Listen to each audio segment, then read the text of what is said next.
I'm Diego Cordovez. Welcome to The Scoop. Today we've got Brian Rast, and he made a big impact on the World Series this year. He won 2 bracelets, the only player to do so. He won the 50K Players Championship. He beat Phil Hellmuth heads up. But more interestingly, he also has a long career as a very successful high-stakes cash game player. So we're going to talk about all of that. So I want to talk to you about your incredible summer at the World Series, which was really special. But your background's as a cash game player. Yeah. And until recently, you were much better known for your cash game success and exploits.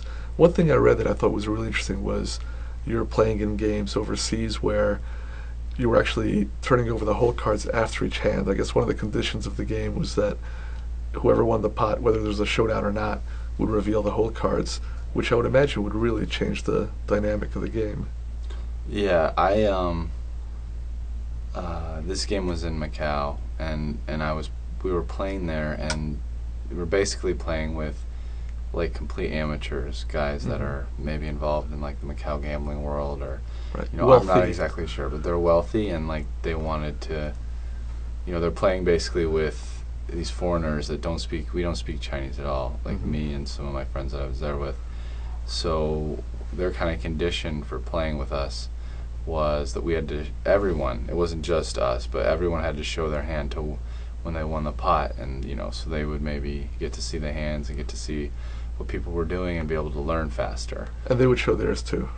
So everyone had to show, just even if you raised pre-flop and won. And so in that sense it was fair for everyone, and my opinion of it actually is that it was better in the short term for me, for the professionals, because I think we're going to already have a framework for thinking and analyzing poker hands in place in our brains, and we're going to get that information of like how they're playing when they show hands, and be able to make more sense of what they're doing faster. I mean, you're learning more about them than they are about you, presumably.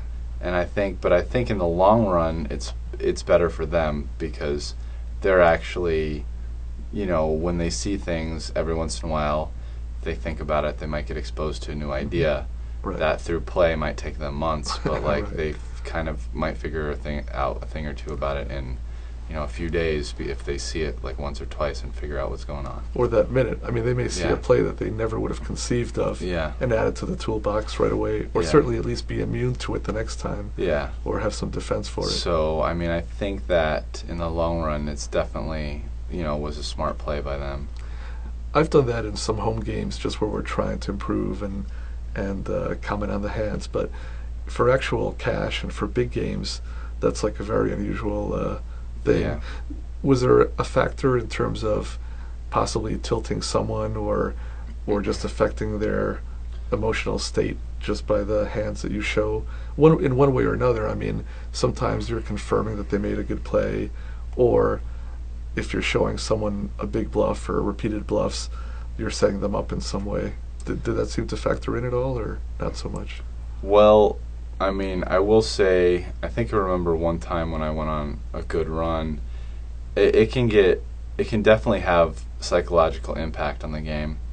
I remember one time when between people just calling or folding, I was making a lot of big hands, and so especially playing with Chinese people who seem to like definitely put more stock in luck.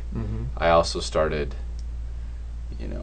I could definitely tell that a lot of the guys in the game were kind of afraid of playing pots with me, so I started bluffing a lot too. And once some of them saw, I had to show, so once some of them saw that I was bluffing and making big hands, it kind of like turned into a guessing game that it might not have been had I never had to show. Because I probably wouldn't have shown my bluffs, and I wouldn't have shown some of the big hands that didn't get called down that I had made, and and in the end, I think that worked out to my advantage, because I think there were times in which other I'd be either bluffing or have a big hand, and I'd be up against somebody who basically could beat the bluffs but not the big hands, and you'd kind of like just get the feeling whether or not they were going to be stubborn in this hand. And and if I had it, then I'd just keep bombing away, and if I didn't, then maybe I'd give up this time. So I think that session one session where I did really well, and that ended up working to my advantage for sure, because because I was making so many big hands, and I had to show them. Mm-hmm. But and so obviously some of that is just luck, because it's not easy to make big hands in Texas Hold'em. Right. But I mean, if you're selectively showing hands, you can manipulate the situation in a certain way. Yeah. If you're showing every hand, then you're going by how you play, but you're factoring that in, knowing that they're seeing everything and having to adjust to at least what your perception is of their their state and their reaction to it. I mean, obviously, to people who are used to playing here, it's like a whole different world.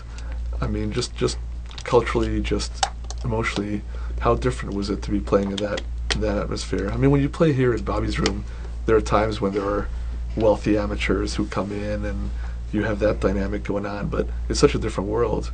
Was that an adjustment as well? Yeah, there were some things that were kind of an adjustment. I mean, poker's poker, in my opinion. I don't like to distinguish too much between this and that. I've even always said throughout my career, I don't really think tournaments are that different than cash games. You basically just have different, like, stack to blind ratios, and oftentimes there aren't antes and just stuff like that. But there were some things that were a little different about kind of the atmosphere there. I would say that it was more likely that the games would just start at random times, kind of just 2 a.m. game might start, just a lot, and it felt a lot more arbitrary sometimes than games here. I would say that there was a little bit more dedication to gambling with some of the players there. Like, they would come and play, very, very rarely less than like 10 or 12 hours. Mm-hmm. There wasn't a whole lot of more than 24 hours sessions, but it's like they definitely wanted to come play for a while, not like just come play for like 2 or 3 hours before going to dinner or something. Like playing that game of poker was like what they were going to do that day. So in that sense, it was kind of nice, because it's kind of nice just going and, I mean, I think some of the better live games tend to be games where you sit and you're kind of in the same environment for a while. So like reads, build up, game flow, stuff like that. So it was kind of nice having some of the games just last for 10, 12 hours minimum. I mean, I think this would be a huge advantage in the sense that game flow is so important. You sense people that are getting frustrated, or that are riding high, or that or that have some other distraction, whatever it is. You really can use that information, whereas in a short session, you're just playing the hands much more. Yeah, I definitely think that's true. I'm interested in what you said about tournaments and cash games not being as different as people think. I mean, coming into the World Series this year, as I said, you really were much better known for cash games and had made a huge impact in terms of tournaments, and then you won a Pot Limit Hold'em tournament right off the bat, and then the 50K. It's true you weren't even going to play the Pot Limit Hold'em? Yeah, I just flown in that day? Just flown in. I was tired, so I just was going to play a $1,500 event. Mm-hmm. But I basically got like a free roll offer, so it wasn't going to cost me anything. So I just went with Antonio, and kind of like luckily made it to day 2 with a lot of chips, but I should have been out on day 1. But then once I had a lot of chips in that tournament, I basically like never looked back, and just build a massive chip lead that just no one ever took away by early on in day 2. Was that an important thing for you besides the financial part of it? I mean, did you ever feel that, well, you wanted to make your mark in tournaments or win a bracelet? I mean, in some ways I get the sense. Yeah, I definitely wanted to win a bracelet. Yeah. I mean, or like a World Poker Tour title or something. I mean, I can't say that it was. I never really traveled for tournaments. I don't think I've played a single WPT east of Las Vegas in the U.S. I've never played an EPT. I played one time. I played a tournament in Macau. That was of decent size. It might have been an Asian Poker Tour. I don't remember. And I played the Partouche Poker Tour one time. Those are like the only tournaments not in LA or Las Vegas that I've played, like in my entire life. So it's important, but you weren't making a big effort. No, it's the type of thing that if it was in Las Vegas, like I would do it. I'd play like the WPTs that came here.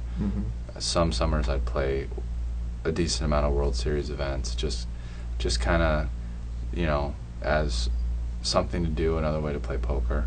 You know, I think that a great no-limit hold'em player, it doesn't matter if it's a tournament or a cash, it's the same game. You're thinking about the same things. Like the difference is stack size. And I mean, you know, any great player is going to know how to play at different stack sizes against different stack sizes. So, I mean, I think when you're saying, oh, this guy's like a cash game player, what you're really saying is, oh, well, that player is only used to playing like 200 big blinds deep or I was going to say, right, cash game implies a deep stack. Yeah. And I think it's fair to say that if stacks are short, the difference between a great player and a poor player is going to be reduced. Yes, so I think so. Tournaments, by their nature, I tend to think that the most difficult play in hold'em and probably most games happens on the river. Right. So, and you're more likely to get to the river if you have deep stacks. So that's just what it boils down to. And you have more. I mean, the more options that you have, given the more chips that you have relative to the blinds, the more moves you can make, the more decisions you're going to have to make. I mean, I think big stack play is big stack play, whether it's in a tournament or a live game. But in a tournament, now tournaments are better structured, but for a long time tournaments were structured in a way that the luck element was pretty high. So probably that's what people are referring to when they're saying that there's a big difference, meaning that there's a limit to what you can do. Yeah, there are some things about tournament play that do put stress on sometimes, I think, slightly different areas. I think that it's a lot more important in tournaments to have a really good idea about a certain sense of chips flowing around the table and like where you can get them, and like knowing okay, well, like in this tournament right now, I like need to take this level of risk in order to keep things going and accumulate chips. You know, maybe if it's a soft or passive tournament, that level of risk is smaller, and there's certain spots that you can pass up. Like in my 1500 pot limit hold'em tournament, I really didn't I didn't 3-bet that much, or I probably folded to 3-bets just because I was 3-bet very infrequently, and I wanted to just, and I felt like, especially once I had the biggest stack, I was the chip leader, that I just, people were scared to play pots with me, and I could just kind of pick my chips up without risking a lot of chips. I was going to say that you didn't need to take risks because you had an advantage, both chip-wise and skill-wise, against your opponents. But I think that type of dynamic almost will never exist in like 10Ks or, you know, like this epic poker tournament that's happening now, because, you know, you're never going to get, I think you're never going to get people, especially like some higher level professionals, that will give you that much respect. Like, they might respect your game, they might not go out of their way to play pots with you, but, you know, if you're opening a lot or something, you're going to start getting 3-bet some, just because, you know, that your like play dictates that, and they're, you know, they're going to still try to capitalize a little bit on that. So, you know, in those spots, I think maybe I'll start 3-betting a little more, or start taking like bigger risks to accumulate chips, just because, you know, I feel like you have to, and unless you just plan on getting big hands dealt to you all the time, which is pretty hard. Thanks for joining us on The Scoop, and it's been great talking to Brian Rast, mostly about cash games, but of course he won 2 bracelets this summer, and he also is playing in more tournaments now, so we'll be back next time on Card Player TV with more.